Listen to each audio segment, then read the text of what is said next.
Our next speaker is a teacher here at North Clayton High School. He has been here for about 3 years now and continues to help the Eagles here at North Clayton soar to greatness. He has inspired and motivated others to reach success. He truly does give his 100%. Please welcome Mr. John Ward. So tonight, I wanted to talk about one of those things that just gets me excited about teaching. It's one of those things that, there's a lot of struggles. And teaching North Clayton, honestly, it's not an easy job. But there's certain things that just kind of surprisingly become easy and become amazing. And it's one of those success stories that just is like, this is why I do it. And although I may not teach for the rest of my life, I have other aspirations in medicine as well. It's something like, this is why I want to stay involved with youth for the rest of my life, no matter what I'm doing, is moments like these and stories that I'm going to share tonight. So, I'm actually going to talk about one of my students tonight. So my student's name is Kevin. There's Kevin, looking very scientific, very official. This was Kevin actually in the summer when he visited me. I was doing some research at Emory, and I invited, hey, Kevin, come on, hang out. Let's go to head out in my lab, and we both kind of played around, did some scientific equipment in the lab this summer. So I'm going to tell you a little about Kevin.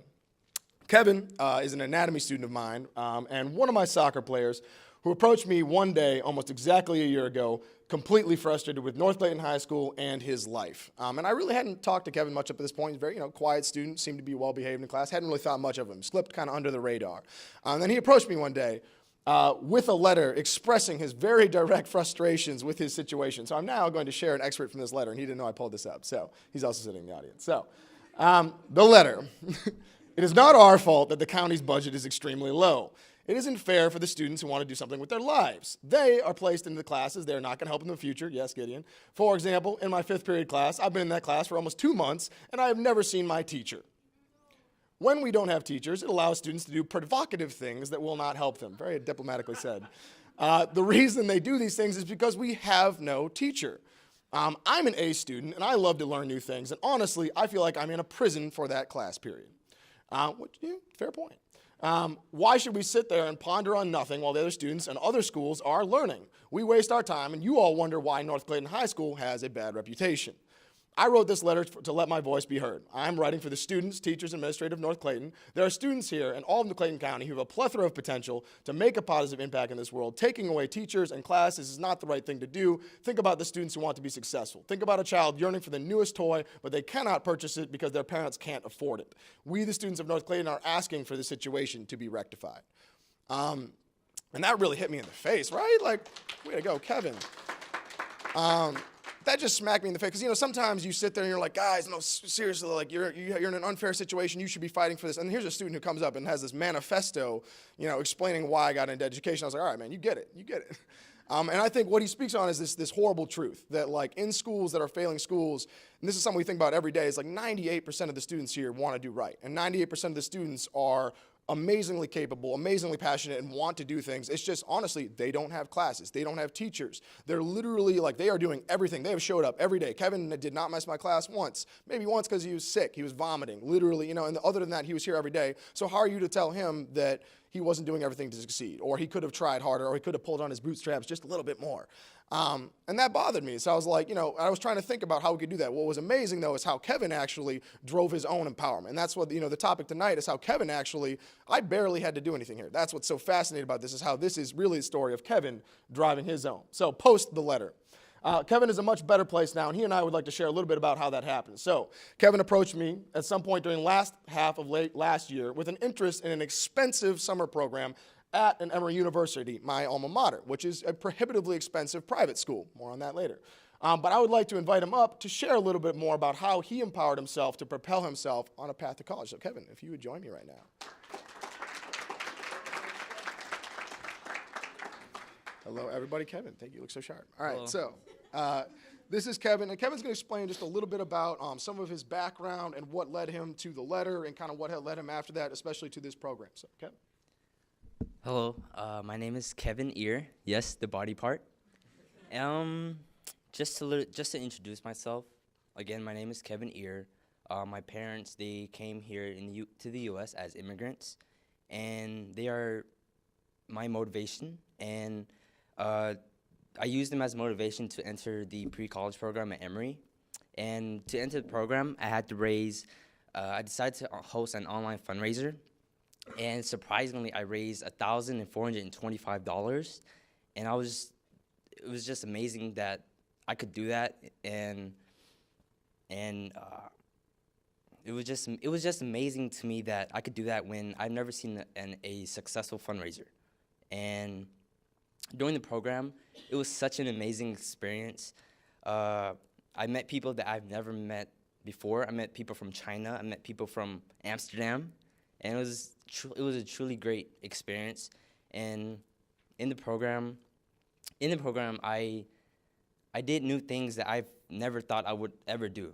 I talked in front of people. I met new people, and I even won a Emory Pre-College Award. It's called the Dooley Award, and it's for students who embody the spirit and show leadership.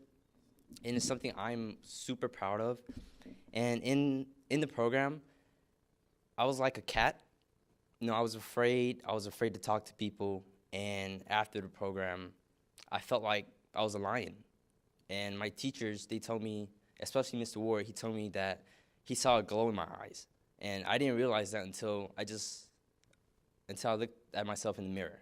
And I saw the glow. I saw the change in me for 2 weeks. And in the program, I was a commuter student. And the price was $2,560. And I drove 35 minutes away every day for 2 weeks to attend the program. And it was just an amazing experience.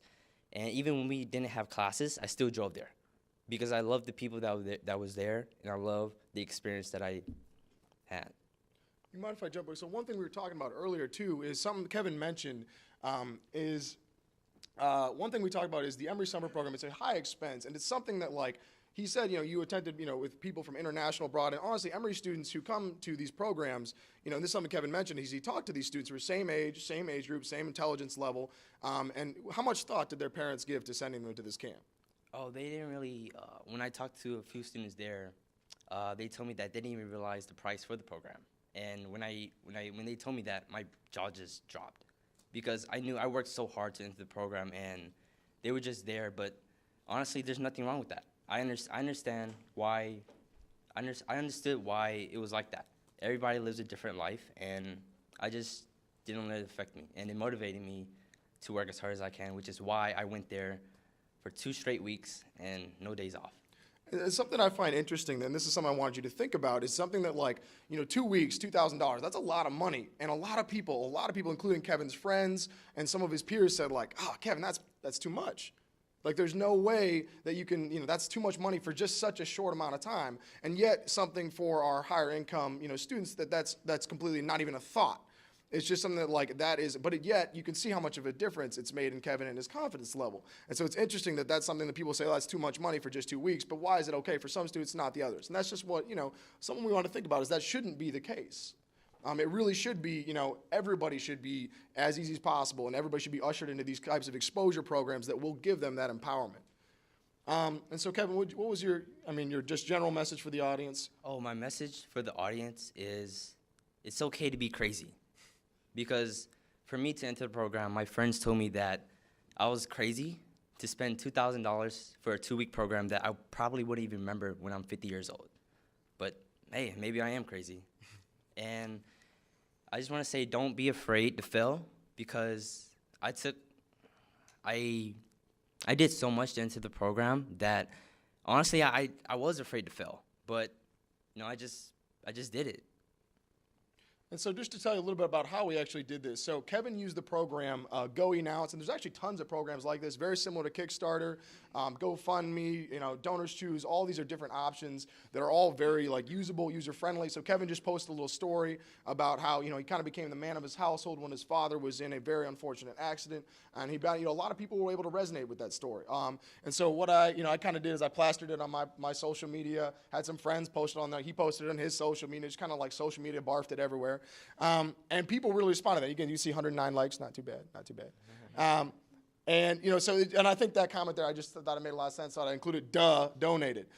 There are so many people out there who are looking to just get rid of their cash for a good reason. There was a man on Kickstarter who raised, $60,000 for a potato salad?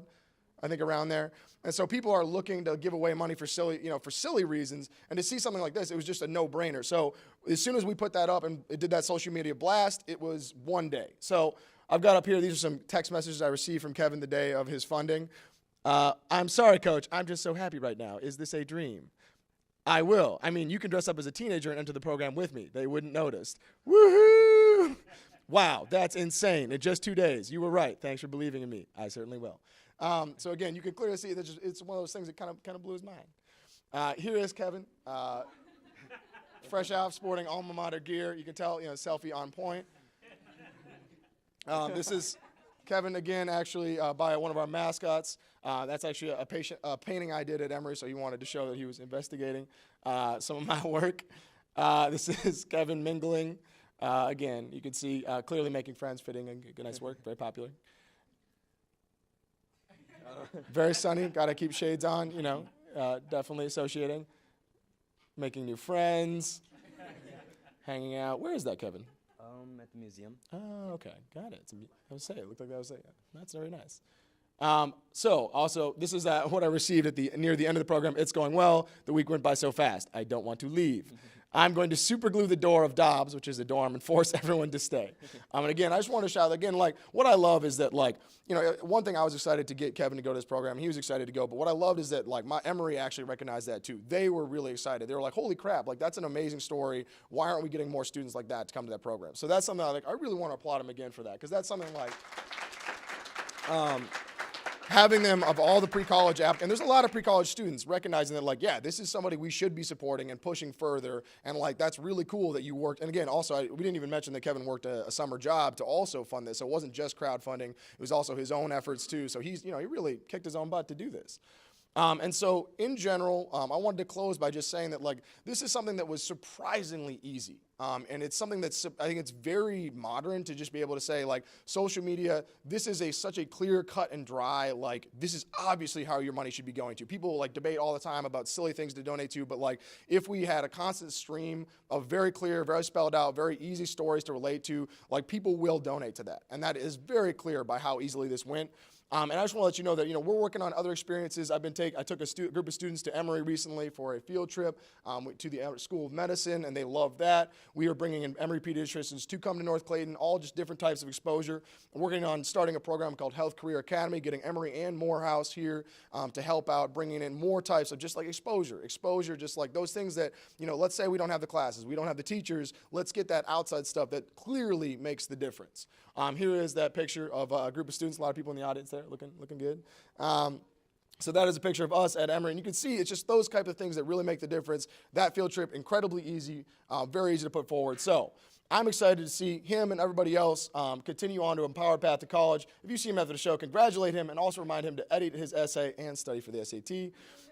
Thank you for your time this evening. Please let me know if you have any other ideas about field trips, exposure experiences, or anything in general, because this is the kind of thing I'm discovering is actually not as hard as it seems like, and seems to have really large payoffs. Thank you.